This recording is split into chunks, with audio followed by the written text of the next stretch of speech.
Je descends à la prochaine. La chronique de Gilles Simon.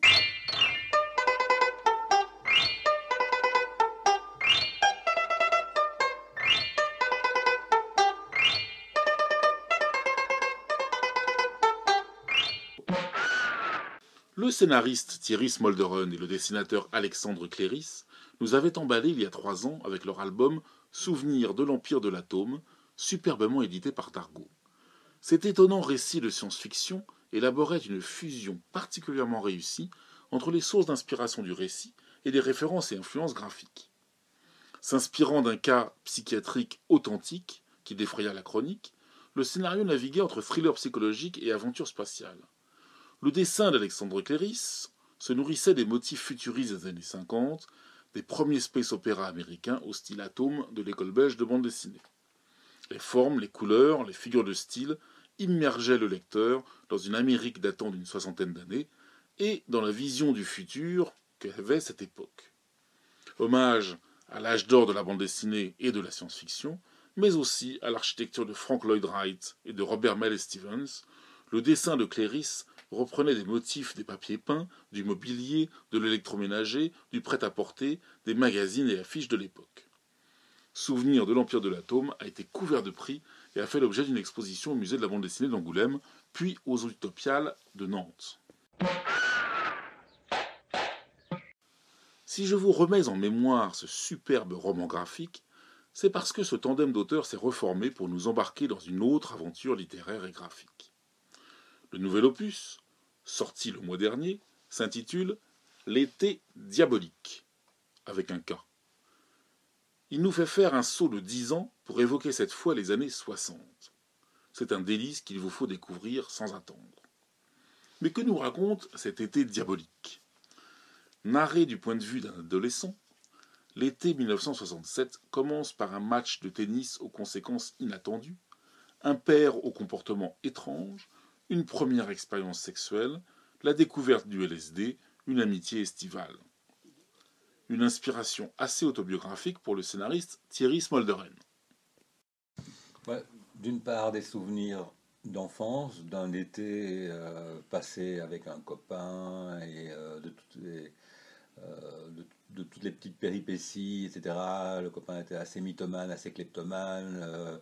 Et puis il y avait ce côté été des années 60 qui était vraiment très présent dans mon esprit, très, très photographié par ça.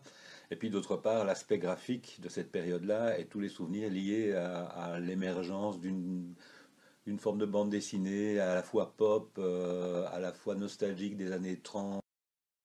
Et en effet, le 9e art est alors en pleine mutation, avec notamment les livres publiés par l'éditeur avant-gardiste et provocateur Eric Losfeld.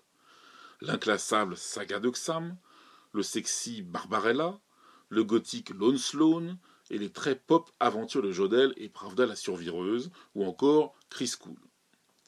Des lectures que Thierry Smolderen a connues à l'époque, mais que n'a pas pu rencontrer Alexandre Cléris, de 26 ans son cadet, et qui fut son élève à l'école d'art d'Angoulême.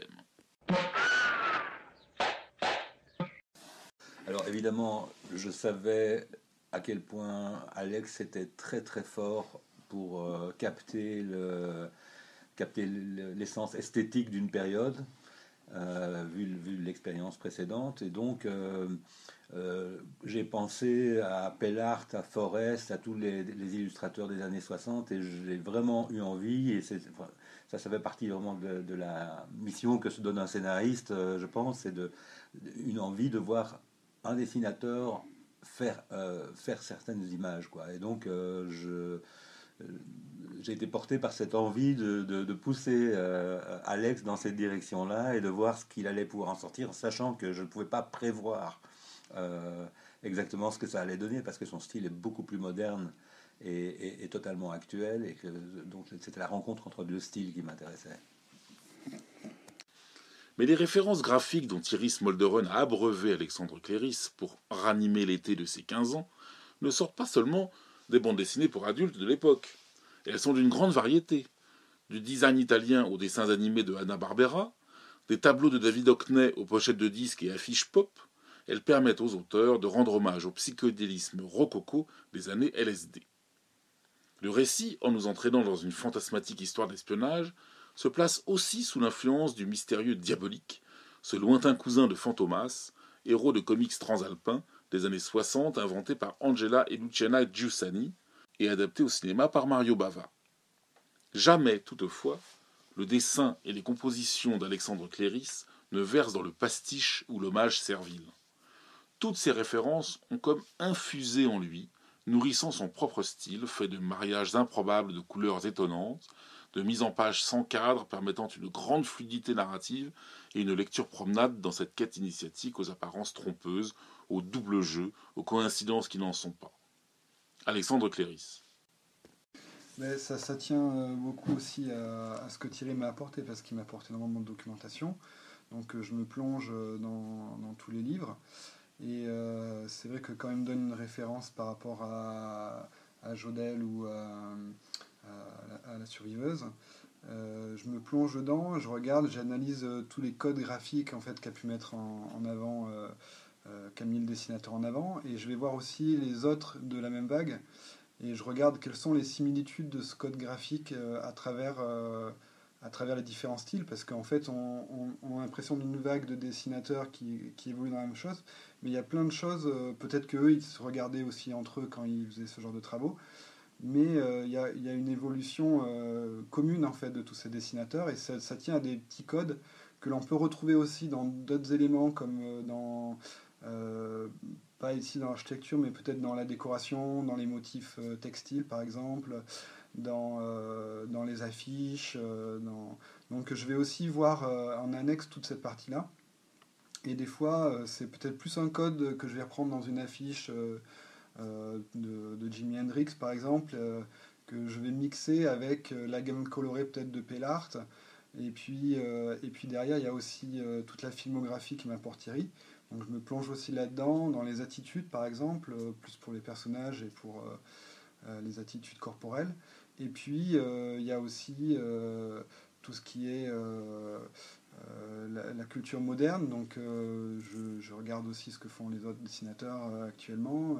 J'essaie de voir aussi comment, comment mettre tout ça dans le même moule, quoi. Après, il y a l'alchimie, elle est un petit peu, elle est due aussi à la technique que j'utilise sur ordinateur, sur Illustrator, qui me permet de moduler aussi les éléments et de mettre des choses de côté, de dessiner un petit bout d'une attitude d'un personnage, de mettre de côté, et puis de revenir après dessus et de les mixer donc après dans la page.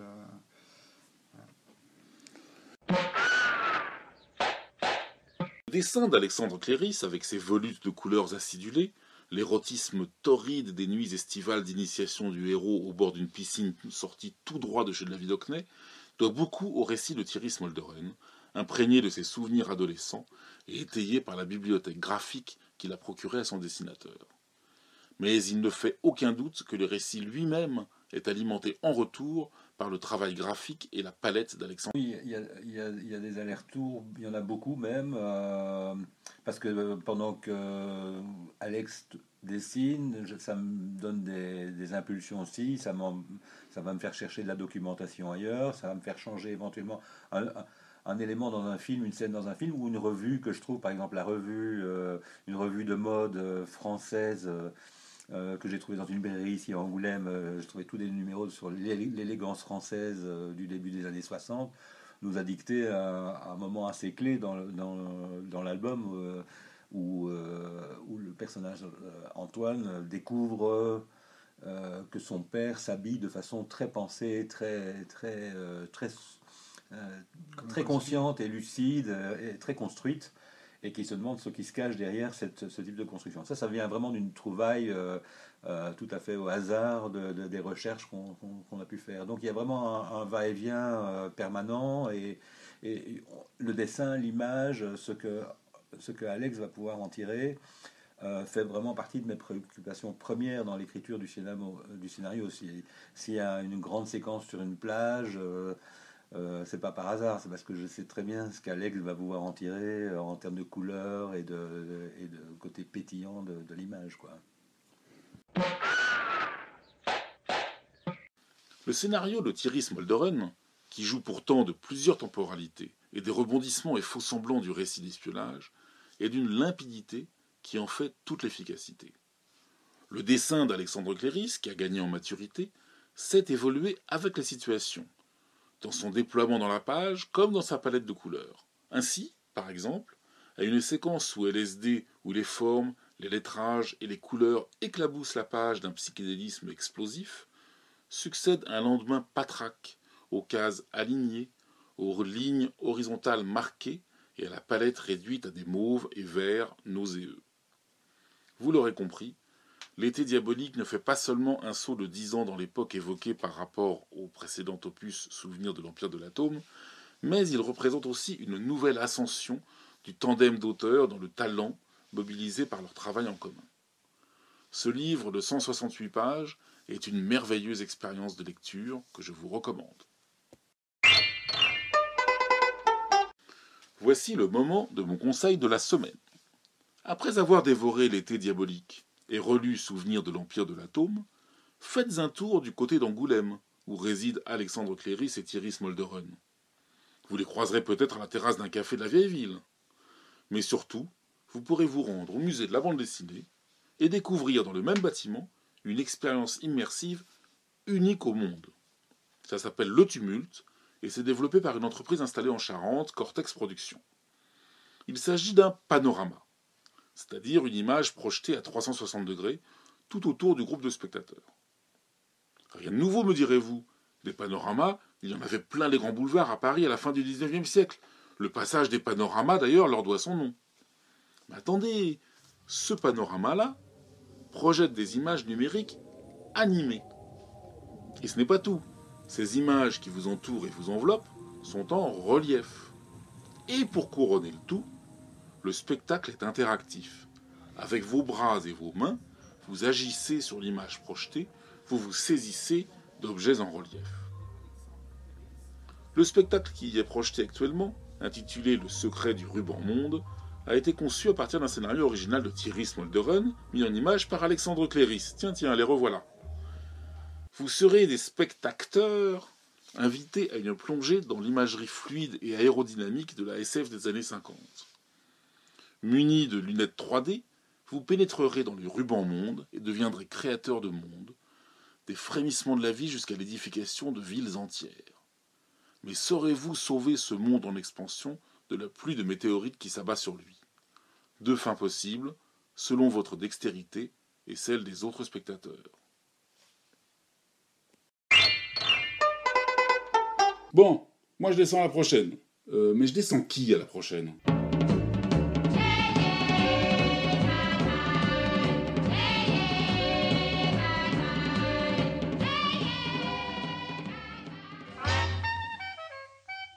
Tu nous connais les pieds.